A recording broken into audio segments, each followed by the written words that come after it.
O apóstolo Paulo está escrevendo a sua primeira carta, sua carta aos Gálatas, e escrevendo para alertar sobre um gravíssimo perigo que estava ameaçando a igreja gentílica que estava nascendo.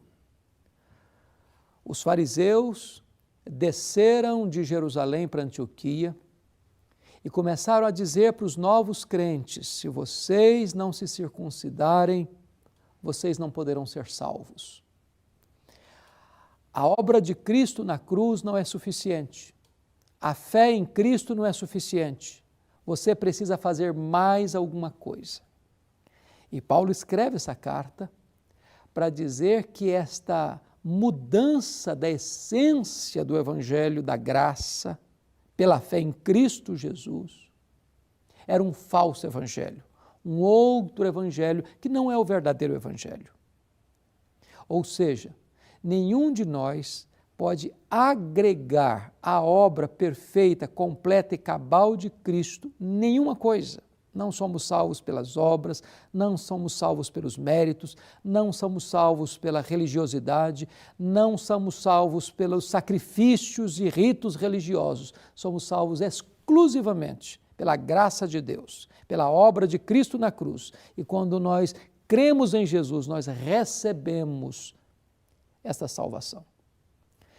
Este alerta do apóstolo Paulo, mais do que nunca, é oportuno hoje, porque nós estamos assistindo, tristemente, a explosão de um falso evangelho. Você liga a sua televisão e a vasta maioria dos programas que passam não apresentam o verdadeiro evangelho. O evangelho da graça de Deus, a centralidade de Deus, a centralidade de Cristo, a centralidade da palavra de Deus. Colocaram o homem no lugar de Deus. Colocaram o lucro no lugar da salvação. Estas falsas igrejas, com falsos pastores, pregando um falso evangelho, produzem uma falsa esperança. O evangelho que transforma a igreja numa empresa particular e familiar. Este falso evangelho que transforma a palavra de Deus, que eles torcem ao seu bel prazer, transformam num produto, fazem do púlpito um balcão, fazem do templo uma praça de negócios, dos crentes consumidores. E esses falsos obreiros, movidos pela ganância, são motivados pelo lucro. Nós não podemos acolher esse falso evangelho. O evangelho da prosperidade, o evangelho apenas dos milagres, que são muitos deles forjados para enganar o povo. Pregadores que substituem a pura e santa palavra de Deus por práticas sincréticas, místicas, da rosa ungida, da toalha suada. Agora até camisa ensanguentada já está sendo usada para curar enfermos.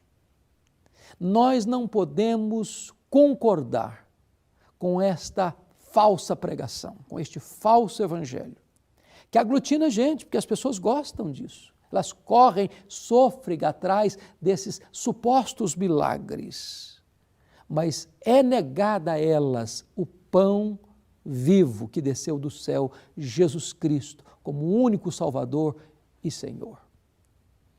Vemos com tristeza aqueles que pregam o Evangelho buscando construir verdadeiros impérios econômicos, vivendo uma vida nababesca, servindo-se do povo em vez de servirem ao povo.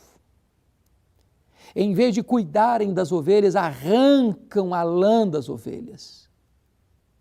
E estas pessoas que correm atrás deste falso evangelho, porque é um evangelho que não exige nada, que não exige arrependimento, elas estão enganadas, são cegos guiando cegos. Nós precisamos voltar ao verdadeiro evangelho. O apóstolo Paulo diz que ainda que venha um anjo do céu e pregue outro evangelho além daquele que foi posto por Cristo Jesus, deve ser anátema, deve ser considerado maldição. O Senhor Jesus Cristo, quando pregou o seu sermão profético, alertou-nos de que o primeiro sinal que antecederia a sua segunda vinda era o engano religioso. Vede que ninguém vos engane, porque surgirão muitos falsos cristos, falsos profetas, e eles estão por aí, na mídia,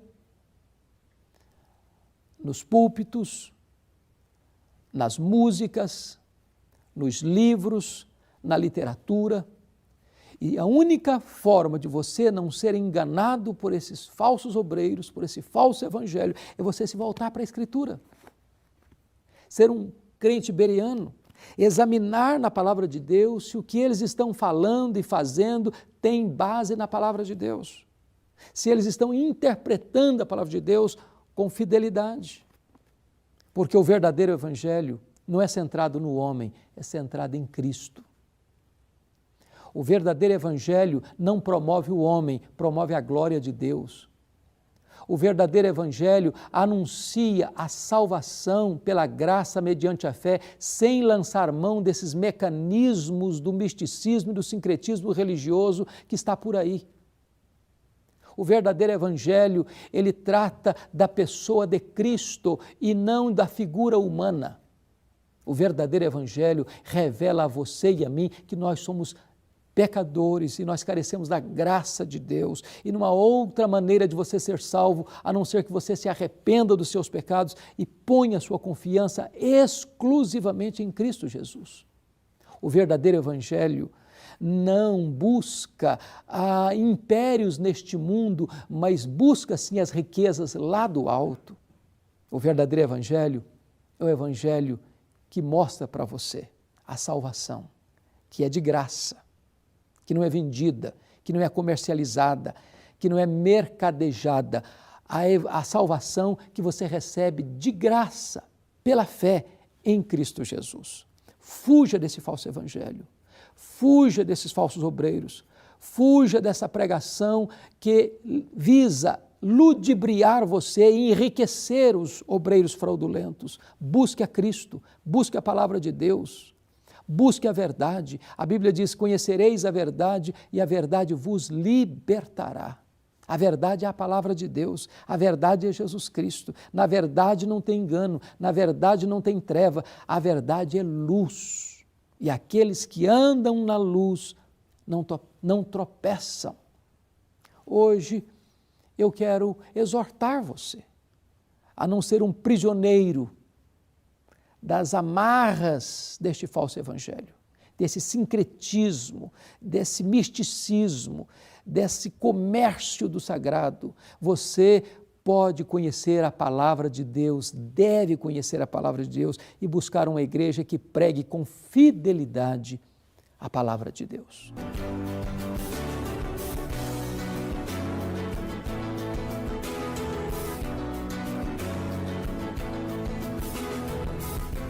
Palavra da Verdade, com Hernandes Dias Lopes. Palavra da Verdade, com Hernandes Dias Lopes. Abra sua Bíblia comigo, por gentileza, no livro de Atos dos Apóstolos, capítulo 1. Atos dos Apóstolos, capítulo 1.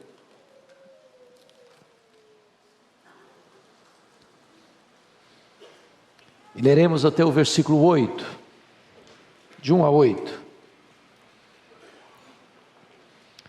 Escrevi o primeiro livro, ó Teófilo, relatando todas as coisas que Jesus começou a fazer e a ensinar, até o dia em que, depois de haver dado mandamentos por intermédio do Espírito Santo aos apóstolos que escolhera, foi elevado às alturas.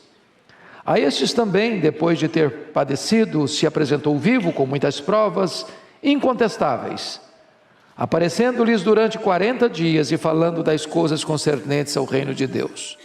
E comendo com eles, determinou-lhes que não se ausentassem de Jerusalém, mas que esperassem a promessa do Pai, a qual, disse ele, de mim ouvistes. Porque João, na verdade, batizou com água, mas vós sereis batizados com o Espírito Santo, não muito depois destes dias. Então os que estavam reunidos lhe perguntaram: Senhor, será este o tempo em que restaures o reino a Israel? Respondeu-lhes: Não vos compete conhecer tempos ou épocas que o Pai reservou pela sua exclusiva autoridade, mas recebereis poder ao descer sobre vós o Espírito Santo, e sereis minhas testemunhas, tanto em Jerusalém como em toda a Judeia e Samaria e até aos confins da terra. Verso 14. Todos estes perseveravam unânimes em oração, com as mulheres, com Maria, mãe de Jesus, e com os irmãos dele. Capítulo 2, versos de 1 a 4. Ao cumprir-se o dia de Pentecostes, estavam todos reunidos no mesmo lugar. De repente, veio do céu um som, como de um vento impetuoso, e encheu toda a casa onde estavam assentados. E apareceram distribuídas entre eles línguas como de fogo, e pousou uma sobre cada um deles. Todos ficaram cheios do Espírito Santo, e passaram a falar em outras línguas, segundo o Espírito lhes concedia que falassem. Agora, meus amados, vamos ler versos de número 37 e 38. Ouvindo eles estas coisas, compungiu-se-lhes o coração e perguntaram a Pedro e aos demais apóstolos: Que faremos, irmãos? Respondeu-lhes Pedro: Arrependei-vos e cada um de vós seja batizado em nome de Jesus Cristo para a remissão dos vossos pecados, e recebereis o dom do Espírito Santo, pois para vós outros é a promessa, para vossos filhos, para todos os que ainda estão longe, isto é, para quantos o Senhor nosso Deus chamar. Com muitas outras palavras, deu testemunho e exortava-os, dizendo: Salvai-vos desta geração perversa. Então os que aceitaram a palavra foram batizados, havendo um acréscimo naquele dia de quase 3.000 pessoas. Amém. Eu quero conversar um pouco com vocês hoje sobre o poder do Espírito Santo na vida da igreja. Meus irmãos, o contexto é de que os discípulos de Jesus, antes da ressurreição de Cristo e antes do derramamento do Espírito, estavam trancados, com medo dos judeus. O sentimento que tomava conta deles era um sentimento de pavor, era um medo de perseguição, era o medo que tivesse o mesmo destino que Jesus Cristo teve, ser pregado numa cruz. E eles estavam, portanto, acovardados. Mas de repente, Jesus triunfa sobre a morte. Seu túmulo é aberto, a morte é vencida, e Jesus Cristo aparece para eles durante 40 dias, dando irrefutáveis provas da sua ressurreição. Depois então Jesus vai para o Monte Olival, para o Monte das Oliveiras, acompanhado de 120 discípulos, e ali na presença deles, Jesus é levado às alturas. Mas antes de ser levado às alturas, Jesus diz a eles: permanecei na cidade, aguardando a promessa do Pai. Permanecei na cidade, até que do alto sejais revestidos de poder. E então começa essa busca pelo Espírito Santo, pelo poder do Espírito Santo. Eu quero aqui hoje destacar algumas verdades magnas desse texto para o nosso enlevo e edificação. Primeiramente, esse texto traz para nós a promessa do Espírito Santo. Confira comigo o versículo 4. E comendo com eles, determinou-lhes. Notem, Jesus não pede, Jesus não sugere, Jesus determina. E determina o quê? Que não se ausentassem de Jerusalém. Com que propósito? Que esperasse a promessa do Pai. Que promessa? A promessa que o próprio Jesus tinha dado a eles. Que promessa é essa? A promessa que eles seriam revestidos com o poder do Espírito Santo.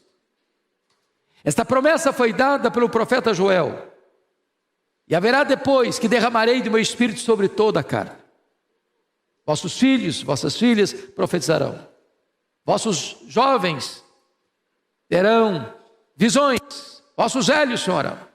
Até sobre os servos e sobre as servas eu derramarei do meu espírito naqueles dias. O profeta Isaías, nesta mesma linha de pensamento, diz que Deus derrama água sobre o sedento, torrente sobre a terra seca, derrama o seu espírito sobre a sua posteridade e a sua bênção sobre os seus descendentes. E agora os discípulos deveriam aguardar o cumprimento dessa promessa.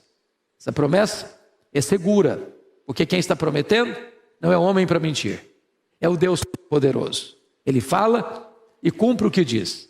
Esta promessa é abundante, porque ele fala de um derramamento do Espírito, de algo grande, profuso, caudaloso, extraordinário.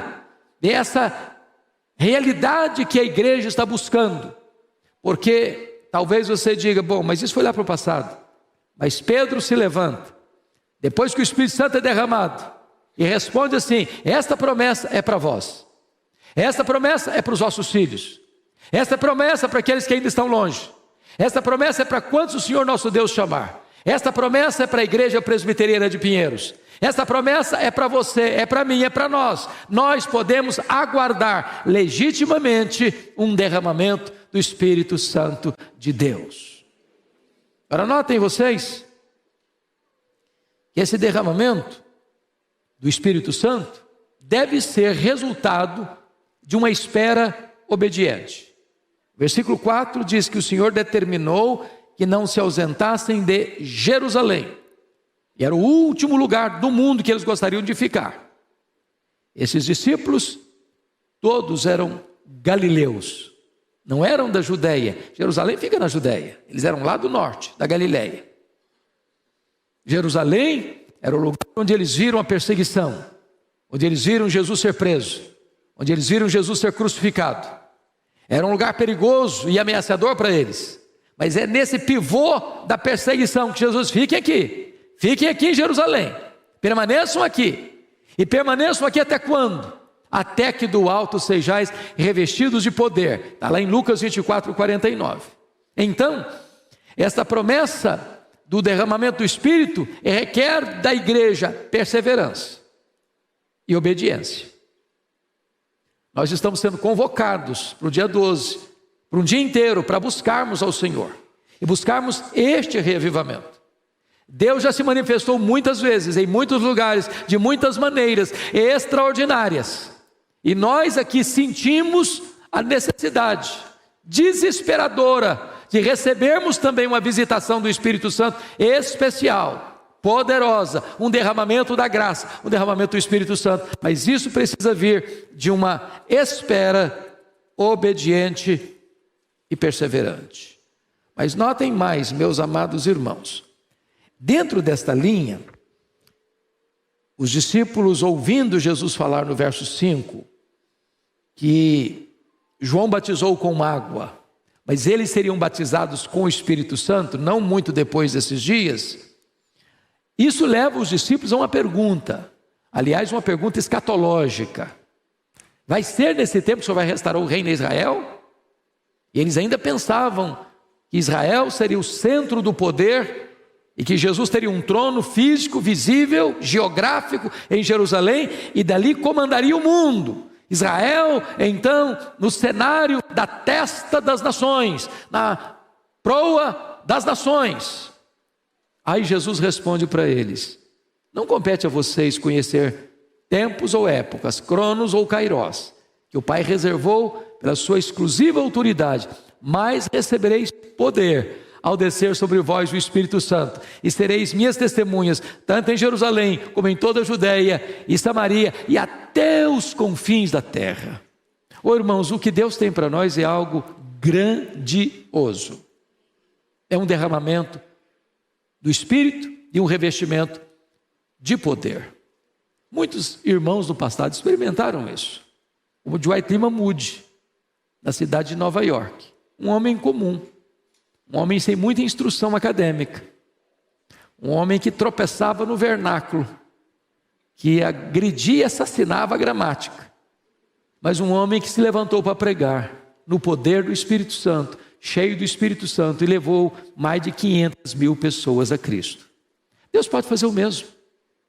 Deus pode fazer o mesmo que fez lá naquela reunião de universitários, estudantes, na universidade lá da Inglaterra, de Oxford, em 1739. E a igreja da Inglaterra estava fraca, vazia, sem vício, sem entusiasmo, rendida ao liberalismo, rendida a uma vida moral completamente reprovável, e de repente o Senhor visita aqueles estudantes, e aquela universidade se transforma no epicentro do avivamento, e o avivamento percorre a nação inteira, reaviva a igreja, restaura inclusive politicamente a nação. Deus pode fazer de novo, Deus pode fazer outra vez, é promessa dele, é promessa segura dele. Precisamos desse poder para sair da especulação teológica para o campo da ação missionária. Tem muita gente hoje na igreja discutindo correntes, se é essa, se é aquela, se é essa posição, se é aquela outra posição, gasta o tempo todo discutindo. Vai ser nesse tempo que o Senhor vai restaurar o reino em Israel? Jesus, não, saia dessa agenda, saia da agenda de discussão.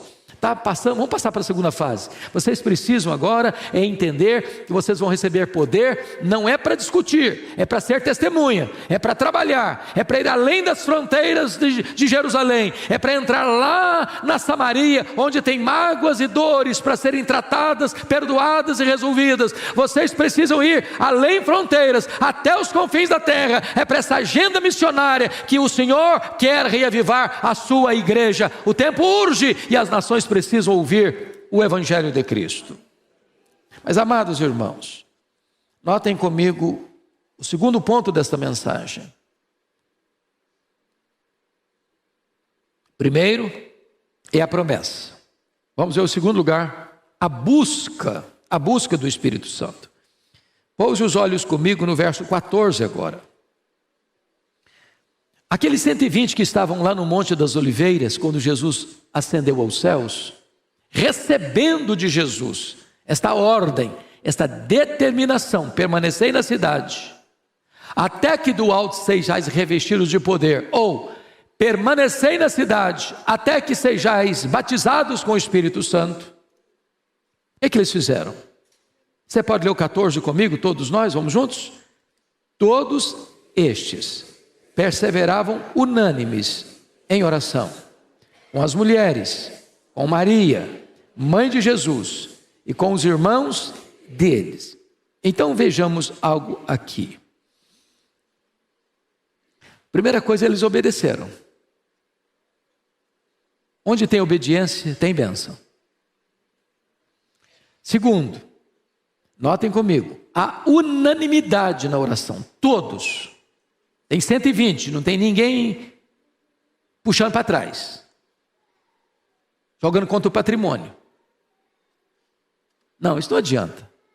Olha, Jerusalém não é lugar de identificar, vamos embora. Nós moramos na Galiléia, vamos voltar para a Galiléia, aqui é perigoso para a gente. Vamos embora. Não, todos. É preciso ter unanimidade. É preciso ter um só coração, uma só mente. Concordância. Segundo lugar, todos perseveravam. Note que Jesus não disse, orem um dia, uma semana, um mês. Não, a ordem foi essa, permanecei na cidade até que do alto sejais revestidos de poder. Permanecei na cidade até que recebais a promessa do Pai, sejais batizados com o Espírito Santo, até que recebam vocês o poder do Espírito Santo. Então tem aqui um ato de perseverança. Eu não sei quanto tempo o Senhor vai requerer de nós nessa busca e nessa perseverança, mas uma igreja que quer avivamento, ela persevera até que. Lá em Quacisabanto, presbítero Fernando Cera, quando começou a orar por avivamento, em 1966 o avivamento chegou, mas eles oraram 12 anos. 12 anos. Lágrimas, choro, confissão de pecados, conserto e acerto de vida. E o Senhor sabe a hora certa, o tempo certo de se manifestar. Mas é necessário que haja unanimidade, é necessário que haja perseverança. E vejam vocês que houve concordância na oração. Todos perseveraram unânimes em oração. É uma só voz, é um só desejo, é uma só causa, é um só propósito. Ninguém está buscando outra coisa. Não queremos riqueza, não queremos influência política, não queremos influência social. O que nós queremos é a promessa do Pai, é o batismo com o Espírito, é o revestimento de poder, é a manifestação de Deus entre nós. Todos eles querendo uma mesma coisa, com perseverança, com unanimidade. E Deus se manifesta. Eu acho que vocês já ouviram acerca do despertamento de Deus que aconteceu na Romênia, 1989. A Romênia viveu muitos anos debaixo de um governo carrasco, um ditador cruel, chamado Ceausescu, oprimindo aquele povo. E ali Deus fez um milagre muito lindo e extraordinário, que começa no dia 15 de dezembro de 1989, quando a polícia de Ceausescu cercou a casa de um pastor de uma igreja reformada, pastor Toderic, na cidade de Timisoara, para expulsá-lo da cidade. Os 80 membros da igreja fizeram um cordão de isolamento ao redor da casa do pastor e impediram que a polícia o expulsasse da cidade. A polícia buscou reforços. Os crentes da cidade se uniram. Um jovem da igreja batista comprou velas e as distribuiu na boca da noite. Quando a polícia chegou com reforços, com armas pesadas, as velas estavam acesas. Todos os crentes da cidade de Timisoara estavam reunidos ao redor daquela casa. A polícia começou a atirar, impiedosamente. Deram um tiro na perna desse moço, batista, tiveram que correr com ele para o hospital para amputar a perna dele, que estilhaçou a perna dele. Quando ele estava no seu leito de dor, chorando de dor, alguém se aproxima e pergunta: você está arrependido, meu filho? Ele disse: não, eu perdi uma perna, mas eu acendi a primeira vela. Naquela mesma noite, uma jovem da Assembleia de Deus saiu gritando a plenos pulmões nas ruas de Timisoara: Deus existe, Deus existe, Deus existe, liberdade, liberdade, liberdade. Aquele grito encontrou ouvidos em toda a nação.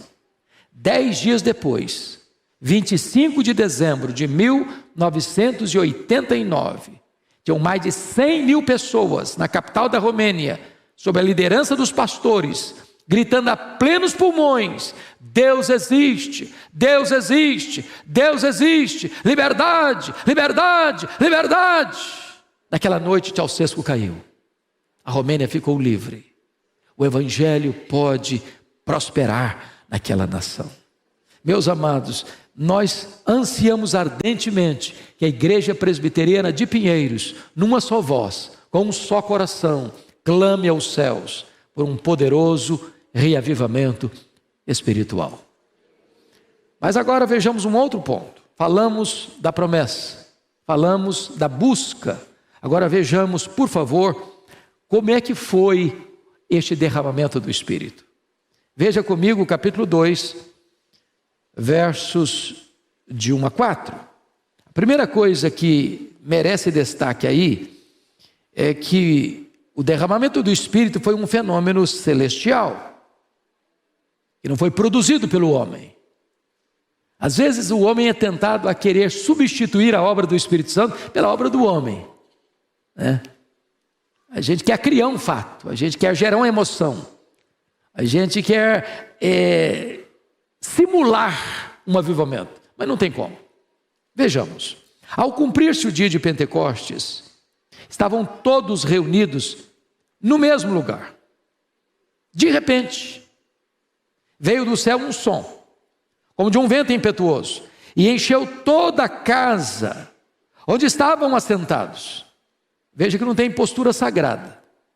Eles não estavam de joelhos, não estavam de pé, estavam sentados. Pentecoste quebra algumas barreiras, né? Se você percebe nesta reunião, quem que está lá? Está lá Maria, mãe de Jesus. Estão lá os irmãos de Jesus.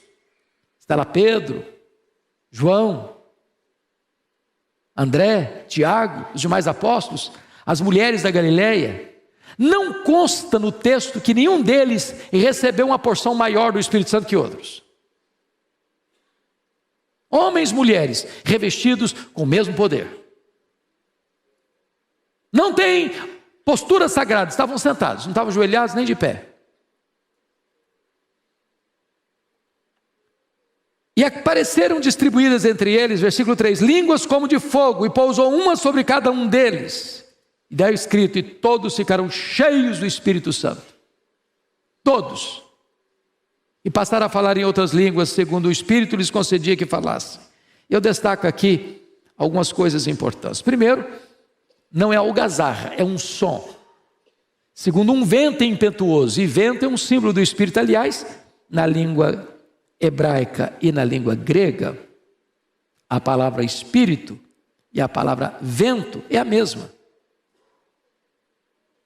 Um vento impetuoso. E aí diz o texto que línguas como de fogo.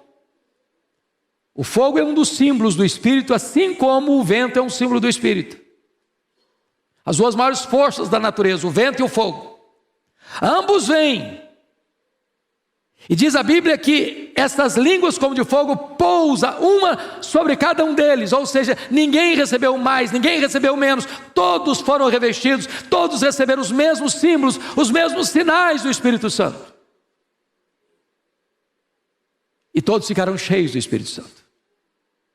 E começaram a falar em outras línguas, dialetos, fazendo uma viagem na contramão de Babel. Se Babel foi um lugar de confusão, o Pentecoste foi um lugar de esclarecimento. Todos ouviam, todos entendiam na sua própria língua. E aqueles crentes foram revestidos com o poder do Espírito Santo. Irmão, quando a igreja está cheia do Espírito Santo, ela sabe que está, e as pessoas que convivem com ela sabem que ela está. Há um diferencial. E vejam vocês que o derramamento do Espírito Santo vai mostrar para nós que os milagres acontecem, mas eles não são o centro do avivamento. Em tempos de avivamento, Deus faz milagres. Na história dos avivamentos, aconteceram fatos extraordinários. Aqui é o fenômeno das línguas, que atrai a multidão. E o que todo mundo está impressionado é que cada um escuta, não é uma língua esquisita, é dialecto. A língua grega, a palavra grega é dialeto. É uma língua que tem vernáculo, nesse caso aqui. Então é um fato extraordinário, porque não há necessidade de ninguém interpretar nada, porque cada um entende a sua própria língua. É um fato milagroso que está acontecendo. Ajunta a multidão. Agora, qual foi o resultado do milagre na multidão? 3 resultados. Primeiro, confira comigo o versículo 12 do capítulo 2. Todos atônitos e perplexos, e interpelavam uns aos outros. Que quer isto dizer? Primeiro resultado, primeira reação foi ceticismo. Que quer isso dizer? O que está acontecendo? Eles não entenderam. O milagre está aí, eles não estão sabendo discernir o que é. Segundo resultado, confira aí comigo, preconceito, versículo 7. Estavam, pois, atônitos e se admiravam, dizendo: vede, não são porventura galileus todos esses que aí estão falando? Preste atenção nisso. Aqui na Judéia, no sul, onde está Jerusalém, os lá do norte da Galileia eram tidos como gente de segunda classe. Era gente desprezada. Desculpe da expressão bem chão. Era a ralé da sociedade. E então, aqui os judeus estão olhando esse fenômeno extraordinário, vendo coisas extraordinárias que eles não sabem explicar, e dizem: ah, são galileus, são galileus. Terceira reação, zombaria. Confira aí comigo, por gentileza, versículo 13. Outros, porém, zombando, diziam: estão embriagados, estão bêbados. Então preste atenção numa coisa. O milagre abre caminho para o Evangelho, mas o milagre não é um substituto do Evangelho. Equivocam-se aqueles irmãos que buscam o milagre pelo milagre.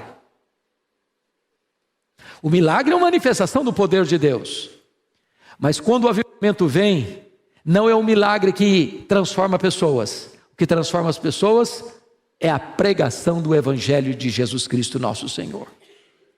É por isso que Pedro se levanta e prega, e eu vou examinar daqui a pouquinho essa pregação. E ao pregar o Evangelho, cerca de 3.000 pessoas foram salvas naquele dia. Então, amados irmãos, vamos ver um outro fato muito importante. Aqui no versículo 4 é importante destacar.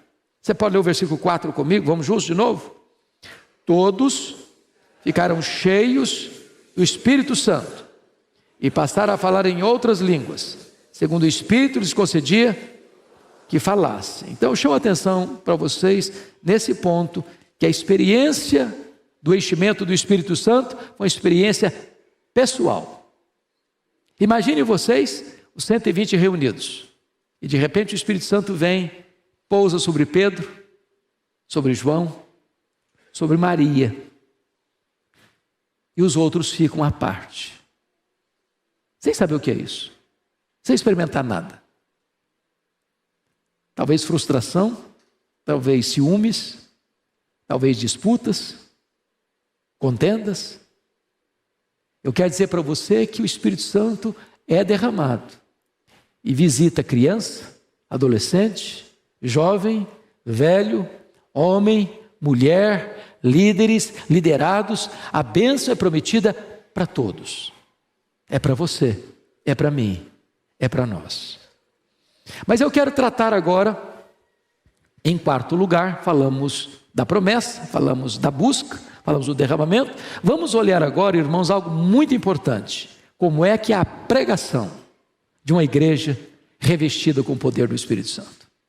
Eu quero destacar aqui algumas características da pregação de Pedro. Em primeiro lugar, é uma pregação cristocêntrica quanto à sua essência. Olha comigo, por gentileza, no capítulo 2, no versículo 22, 23 e 24. Você pode ler em voz alta comigo esses 3 versos? Vamos juntos? Varões israelitas, atendei a estas palavras.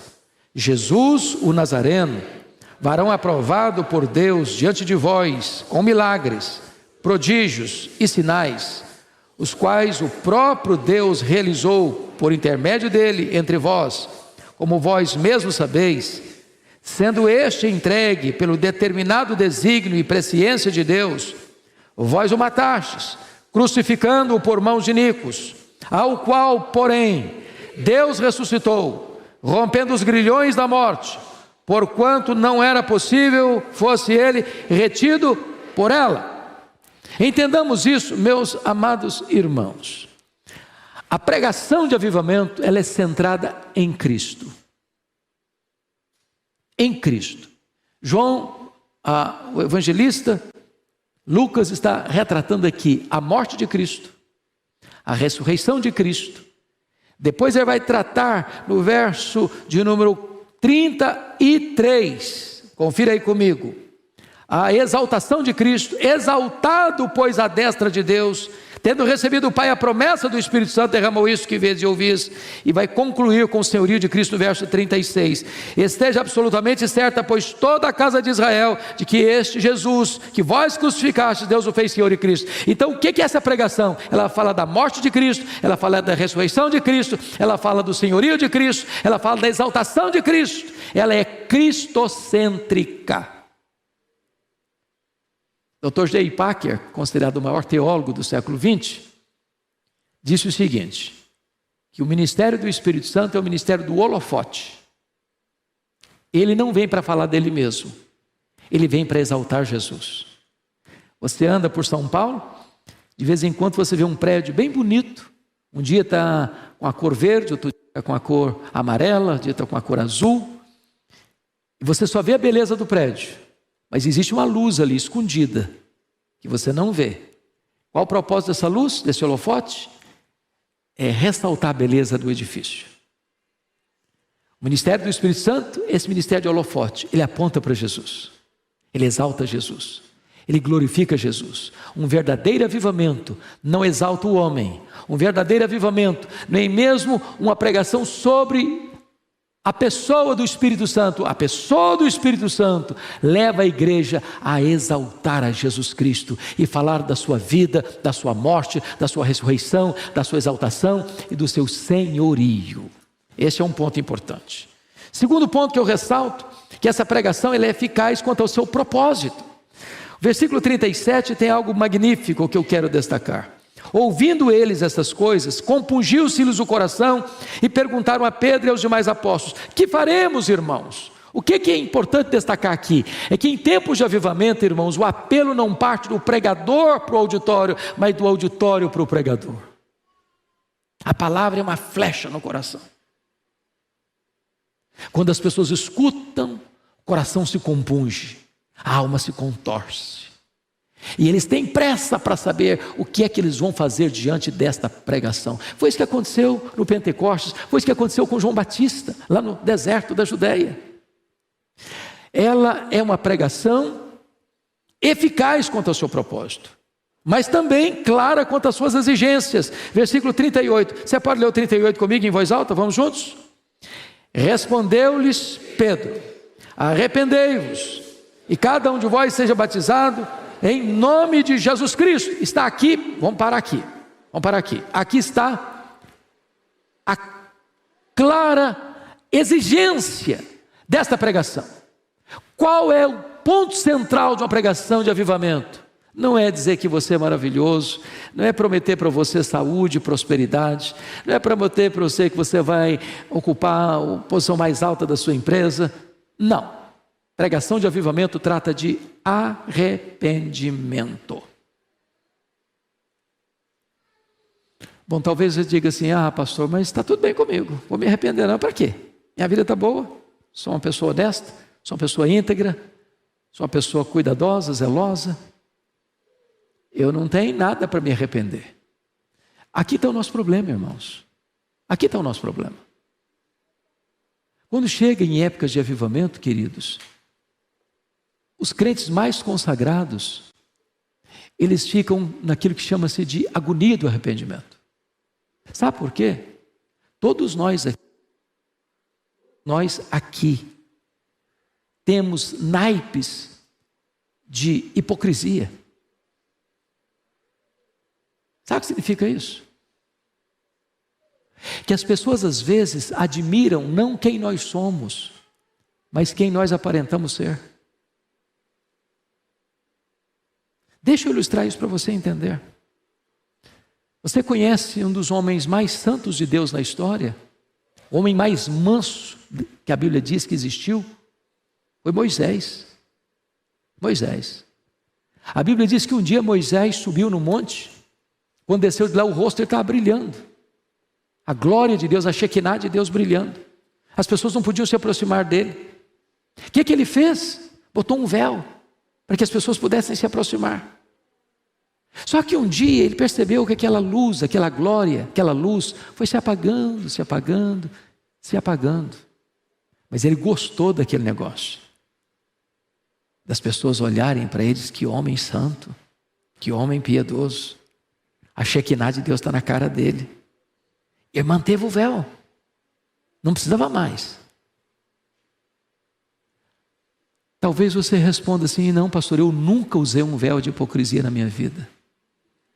E se você me falar isso, eu vou lhe garantir uma coisa: agora mesmo você está afivelando uma grossa máscara de mentira no seu rosto. Quando o avivamento chega, há choro pelo pecado, há quebrantamento, há arrependimento genuíno, verdadeiro. Essa é a pregação de avivamento. Arrependei-vos, arrependei-vos. Mas essa pregação, ela não só tem uma exigência clara, ela tem uma promessa segura. Olha o finalzinho do versículo 38, nós interrompemos. Está escrito assim: cada um de vós seja batizado, versículo: arrependei-vos e cada um de vós seja batizado em nome do Senhor Jesus Cristo para a remissão de pecados, e recebereis o dom do Espírito Santo. Em outras palavras, quando você se arrepende, Deus perdoa. E quando você se arrepende, Deus perdoa. Então Deus derrama sobre a sua vida o Espírito Santo de Deus. Aí chega o avivamento. Chega o derramamento do Espírito Santo de Deus. E para fechar, essa pregação é vitoriosa quanto aos seus resultados. Olha o versículo 41 comigo. Leia em voz alta o 41. Vamos já? Então, os que lhe aceitaram a palavra foram batizados, havendo um acréscimo naquele dia de quase 3.000 pessoas. Que Deus nos dê, amados irmãos, a graça de pregarmos com esse revestimento do Espírito Santo. Porque às vezes a igreja se reúne, a igreja canta, a igreja prega, as pessoas vêm, as pessoas voltam, a vida não muda, botam a vida no piloto automático, a mesma coisa, a mesma crise, os mesmos problemas, as mesmas lutas, os mesmos pecados, ano após ano, década após década. Nós precisamos de um avivamento, para que haja arrependimento e salvação, para a glória de Deus. Eu quero terminar só trazendo mais um ponto para vocês, que é a vida cheia do Espírito Santo. Eu queria só que vocês lessem comigo os versos 42 a 47, e eu destacar brevissimamente alguns pontos aqui. Vamos ler juntos? 42 a 47, vamos lá? E perseveravam na doutrina dos apóstolos, e na comunhão, no partir do pão e nas orações. Em cada alma havia temor, e muitos prodígios e sinais eram feitos por intermédio dos apóstolos. Todos os que creram estavam juntos e tinham tudo em comum. Vendiam as suas propriedades e bens, distribuindo o produto entre todos, à medida que alguém tinha necessidade. Diariamente perseveravam unânimes no templo, partiam pão de casa em casa e tomavam as suas refeições com alegria e singeleza de coração, louvando a Deus e contando com a simpatia de todo o povo. E enquanto isso, acrescentava-lhes o Senhor dia a dia os que iam sendo salvos. Esta é a realidade de uma comunidade que recebeu um avivamento espiritual. Destaco aqui então 6 coisas, apenas mencionando-as. Essa igreja passa a ter compromisso com a palavra, doutrina dos apóstolos. Segundo, esta igreja passa a ter profundo comprometimento com a oração, perseverava nas orações. Terceiro, esta igreja tinha profunda comunhão, tudo em comum, se reuniam e eles se alegravam juntos. A igreja era uma só família, comunhão fraternal. Quarto, esta igreja adora a Deus com entusiasmo, adorando ao Senhor. Adorando ao Senhor. Os cultos eram de uma alegria exuberante, de uma presença de Deus fascinante, e as pessoas entravam ali e viam a glória de Deus se manifestando. Quinto lugar, temor a Deus e experiência de milagres, das manifestações soberanas, sobrenaturais e extraordinárias de Deus. E finalmente, a igreja tinha simpatia do povo, e Deus acrescentava dia a dia os que iam sendo salvos.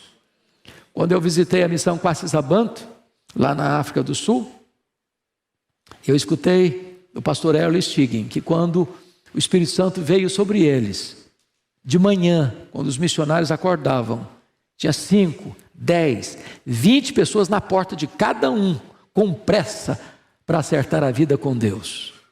Pastor Ronaldo Lidório conta que lá entre os concombas, onde ele experimentou um avivamento, os feiticeiros saíram correndo lá da roça, com pressa para confessar os seus pecados e acertar a vida com Deus. Meus irmãos, se Deus trouxer sobre nós um avivamento, realmente as nossas portas precisam ser empurradas para fora. E nós não teremos talvez muito tempo, sequer para dormir ou para comer. Porque nesses 20 milhões de pessoas de São Paulo, vai ter muita gente com fome de Deus, para acertar a vida com Deus. E a igreja há de ser esse celeiro de Deus, para receber essas multidões. Eu quero esse avivamento, eu anseio por ele. Eu sei que esta igreja tem orado por esse avivamento. Daí a convocação do nosso pastor Arival para o dia 12, você está aqui, clamando aos céus, aguardando que as portas do céu se abram e que seja derramado sobre nós um grande avivamento espiritual. Eu quero orar com vocês. Se você anseia por isso, aguarda isso e crê nisso, eu quero orar em seu favor. Esta semana, eu conversei com vários pastores lá dos Estados Unidos, que estiveram lá na Universidade de Asbury. E aquilo que está acontecendo lá, eles disseram para mim, não tem outra explicação, a não ser uma grande ação do Espírito Santo. Choro, arrependimento, confissão de pecados, sede de santidade. Dentro da capela, nas filas quilométricas a 4 graus negativos, e as pessoas adorando a Deus, e as pessoas cantando, e as pessoas acertando a vida com Deus.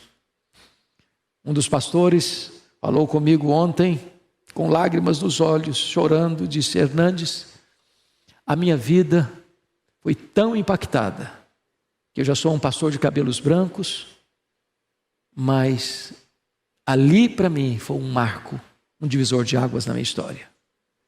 Estava voltando para casa de carro, e ele disse que ele sentiu uma alegria tão grande, parecia que o coração ia pular do peito dele. Ele disse, eu nunca senti isso em toda a minha vida. E eu anseio isso. Temos lido sobre isso, temos pregado sobre isso. E a nossa oração é que este vento do Espírito sopre sobre nós também, em nome de Jesus. Fique em pé, vamos orar.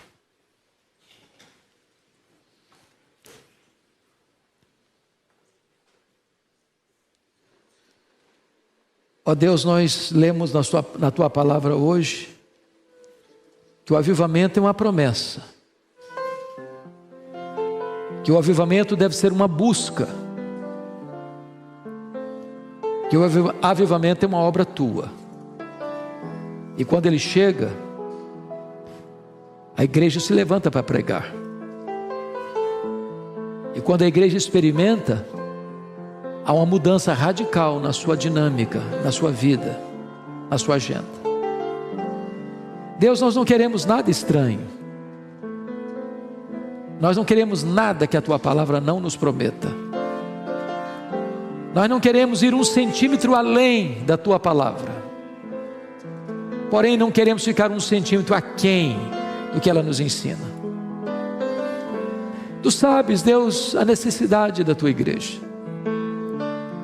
A necessidade do meu coração, do coração de cada irmão e irmã que está aqui e daqueles que nos acompanham.